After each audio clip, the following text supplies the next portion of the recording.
I am Daniel Lucas, and welcome to Book 101.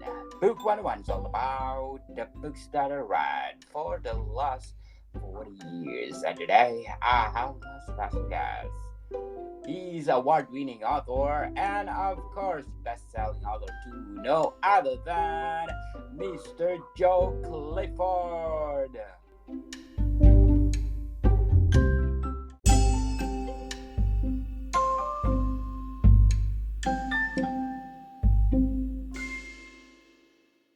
Well, thanks for having me, Daniel. My name is Joe Clifford. I'm the author of about 20 novels, So, Mr. Joe, before we go on to your next book, let's do the recap of what we talked about for our last episode. And of course, the most popular, All Who Wonder. All Who Wander is the latest. Yeah, that's the one that we're currently promoting, and it's doing well. And we talked about Say My Name and the forthcoming A Moth to Flame, which will be out in February of next year. Yes, people, if you miss all those episodes, please do go back and listen to those conversations because it's something else that you learn from it. So, Mr. Joe, which one of your books we're gonna talk about today? Well, I thought we'd go back to the beginning where it all started in Junkie Love. That's kind of where I could have stopped, to be honest. Certainly sells the most, the book I'm most known for, the book that gets the most attention, the book that people most want to talk about. It's the true story of the 10 years I spent in the 90s on the streets of San Francisco, homeless and addicted. It's a Bildungsroman, a coming of age story. I think it captures a certain time, certainly for people from San Francisco. There's an allure because it tells the story of a San Francisco that doesn't exist anymore, even though the story, the town in the book isn't exactly glamorous. There is a certain romance to being young in a city in your 20s. I'm not sure that would matter if it was Paris in the 20s or London or Los Angeles or New York. I think just being in a big city in your 20s, it's a kind of a magical time. So, Mr. Joe, Junkie Love is your memoir. Yes. Definitely. How did you craft that Junkie Love?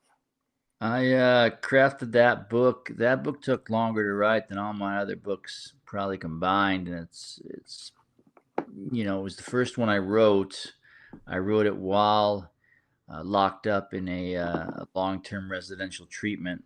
There wasn't a whole lot to do during the day besides go to groups and talk about how our fathers let us down and read and write. I read a tremendous amount over those 6 months in between group therapy. I'd started writing this memoir that I'd envisioned writing while I was still using, and it would take 10 years of training and learning craft and how to tell a story and what to leave out and what to leave in, which is really what a book comes down to.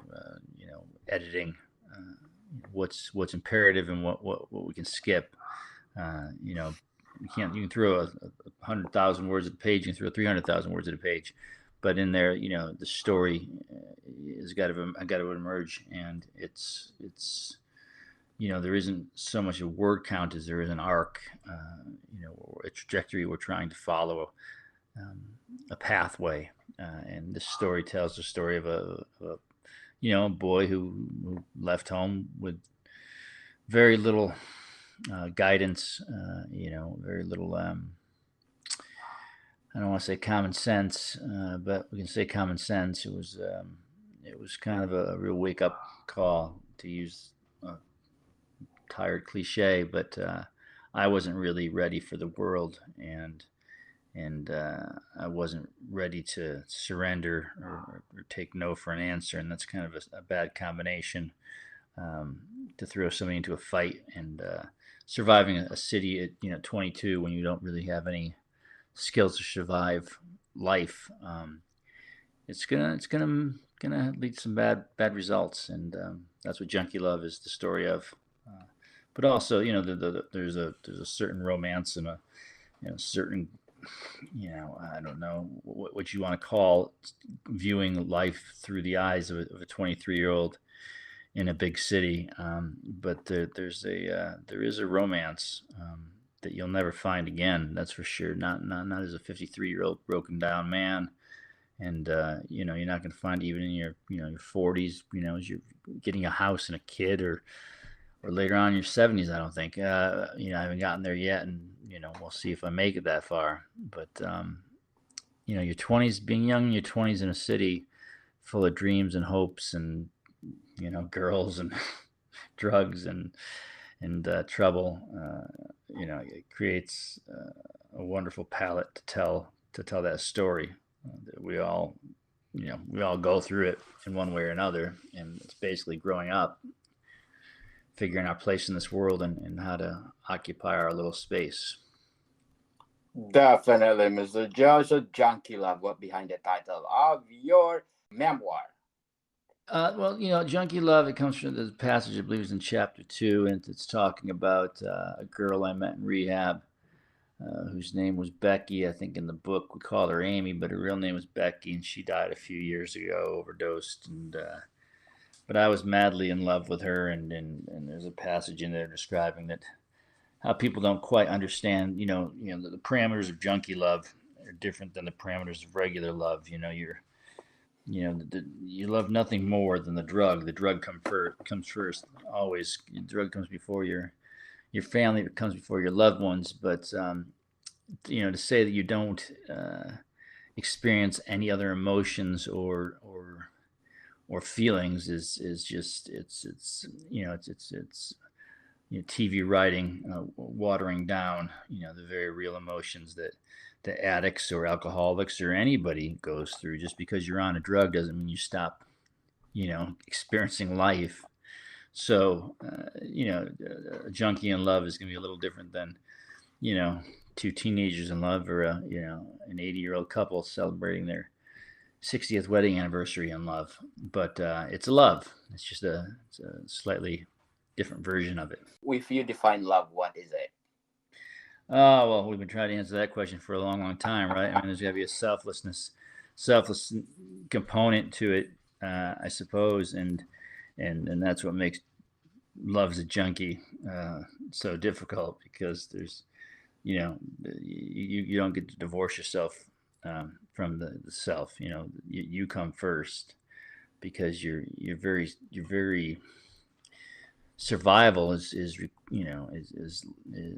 leans on the need of a chemical, and that chemical you have to find, you have to procure the money for, you have to chase down the man holding this chemical, and until the chemical is put into your body, you can't even begin to function and do the things like think about flowers or dinner or affection. So yeah, it's harder, because you no matter how much you love somebody when you're an addict, there's always going to be something you love more, and that's the drug. But that's not a necessity too. You can't function without it. You can't make any decisions. You can't think about getting straight or getting clean until you get high. That's the long running joke. It becomes a part of you. So that's what makes getting off it so difficult. Is you have to reacquire all these skills that other people have been using all along. Emotional regulation, or learning how to control your temper, your interpersonal skills. You don't really have that as an addict. You have the drug, and then getting more of the drug. So, Joe, what is your turning point that you're gonna say to yourself, "Oh, this is it. I need to give up all these things, addiction and everything." Well, there's always, that's the other joke, is when you hit rock bottom, you keep digging. I hit so many rock bottoms. I don't know where you want to say this started or that started. I can where it ended was with me in Albany, New York, and the girl I was talking about leaving me for another guy she met in rehab. There's a spoiler alert. I was still married at the time. Was schizophrenic, who we call in the book Kathy. Her real name's Hadley, and she always said I should have used her real name, and I loved her dearly as well. But she had schizophrenia, and her parents were keeping her hospitalized back in Minnesota. Um, and it just came down to this three days where everything sort of crashing around me. I tried to commit suicide. That failed, obviously. I stole some cars. I got arrested. They kept letting me out of jail. I don't know why. Steal more cars. I'd get arrested again. They'd let me out of jail. I was driving all around the Northeast. I think I had one shoe at that point. I'd lost the other shoe. And I was going to jump from a building. And I'd start to climb up the building. There was scaffolding around it. This was Albany, and it was cold, and it was winter time. And I got 20, 30 feet up, whatever, and I looked down, and you get that moment of enlightenment where you realize, okay, this is it. You either to quote Red from Shawshank Redemption, you either get busy living or get busy dying. And at 31, I wasn't quite ready to die. I'm 53. I'm not sure I'm ready to die now. I'm not sure I'm not ready. I just thought I had more to offer the world than a bad run of 10 years and trouble and the aggravation I caused my mother. And I thought I had something more in me, and I thought I was an artist and I could contribute something. And I've tried for the last 20 years to do that. Whether I've been successful, we can leave to critics or book sales or fans, and depending on whom you're asking, you can get varying degrees of success, or what constitutes success as an artist in America in 2023. I mean, I have a hard time feeling successful despite the number of books I've written or the number of people who write me to say I've impacted their lives. It's mostly because I set an impossible standard, and that's that I wanted to be expected to be bigger than Stephen King, bigger than Dennis Lehane, bigger than Shakespeare. To be quite honest, I mean, my ego's never been lacking. So yeah, anything less than everything was going to be a disappointment. But there's all kinds of psychological reasons that go behind that sort of thinking, which is mostly dealing with self-loathing and compassion, and how we treat ourselves.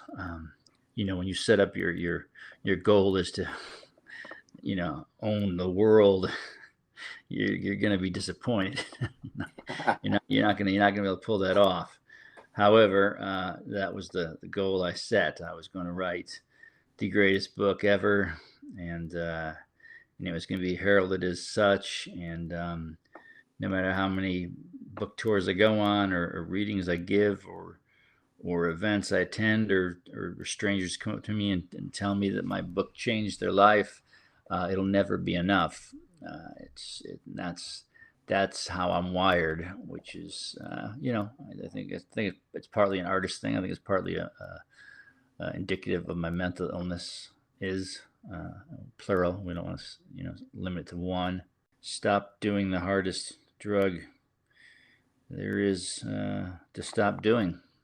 Very well said, Mr. Joe. But before we go on, I want to shout out to the people listening according to my ranking tops in the last 30 days. Because in Uganda, I got number 13 on the Apple charts, Egypt at number 16, Nepal at 21, Spain at 21, Slovenia 42, Qatar at 49, Nigeria at 56, Morocco at 68, Zambia at 99, United Arab Emirates at 109, and a lot more. Thank you so much for supporting this podcast, because this podcast is created to empower writers all over the world like Mr. Joe Clifford. So, Mr. Joe, what is the best highlight of Junkie Love? There's a few highlights. To say best is tough because people. I think people read these kind of books to get a glimpse into a life. It's sort of fascinating when you choose to live a life in extremis and outside the conventions of societal constructions and there's almost a hatred toward it because who wouldn't like to quit their job and who wouldn't like to just tell everybody to f off and go do what you want to do. So it depends on what you're looking for out of a book. I mean, my own personal highlight of the book is making it back to my mother before she died and reconnecting with my brother before he died. But those aren't very sexy or exciting passages of the book. I mean, I imagine for a reader, it's probably going to be, a chapter like chapter 10, the sickness in the city, which really talks about how awful it gets out there, or chapter 11 with all my close, brushes with death. There's, rock and roll suicide. I think chapter 17 was always a favorite, and I'm thinking about these are things I read at various conferences or events.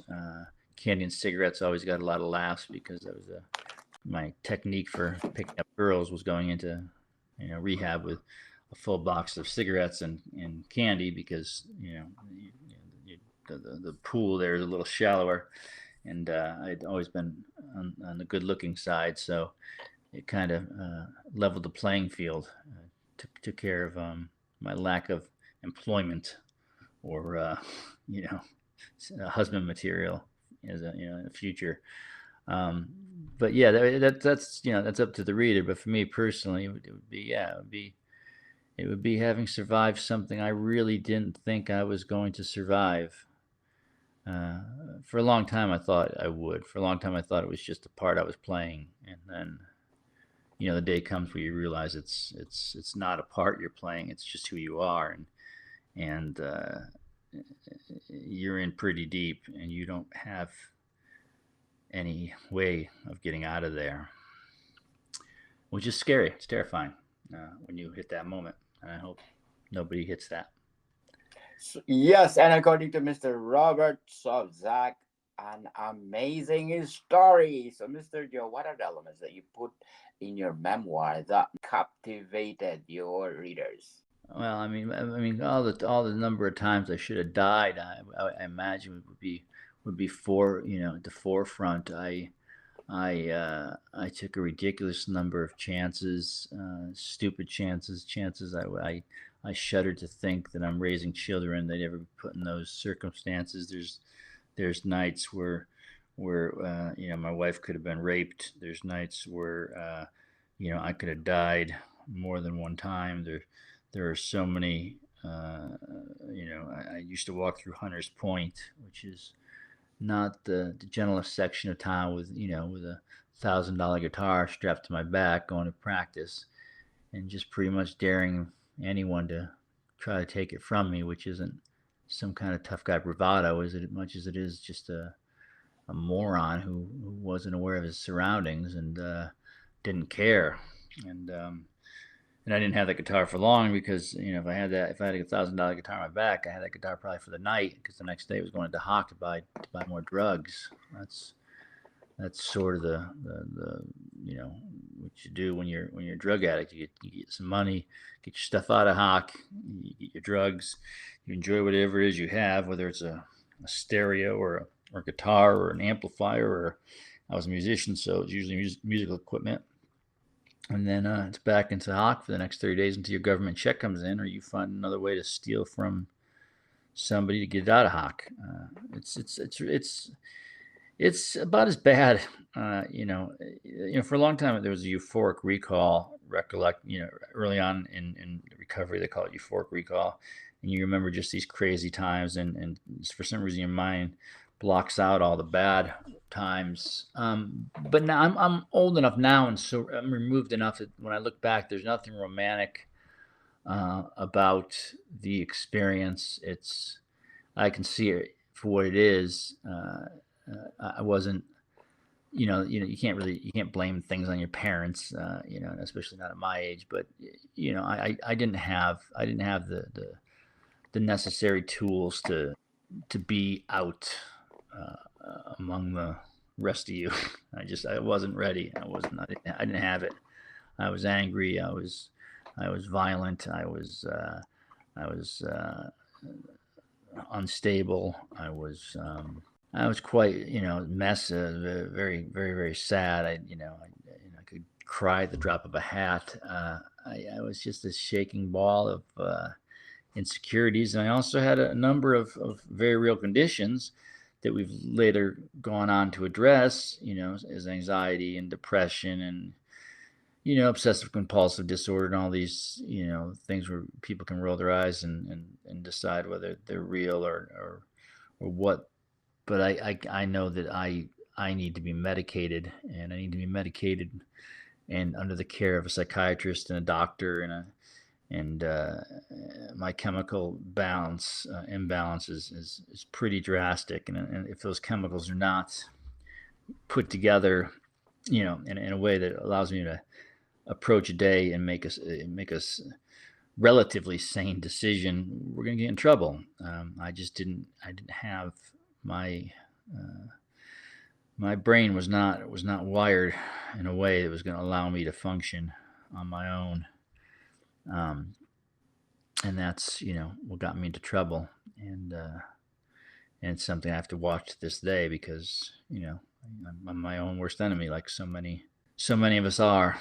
Junkie Love. If you go back and revise the book itself, which part of the book you want to revise? It's probably the one book I wouldn't change a single word.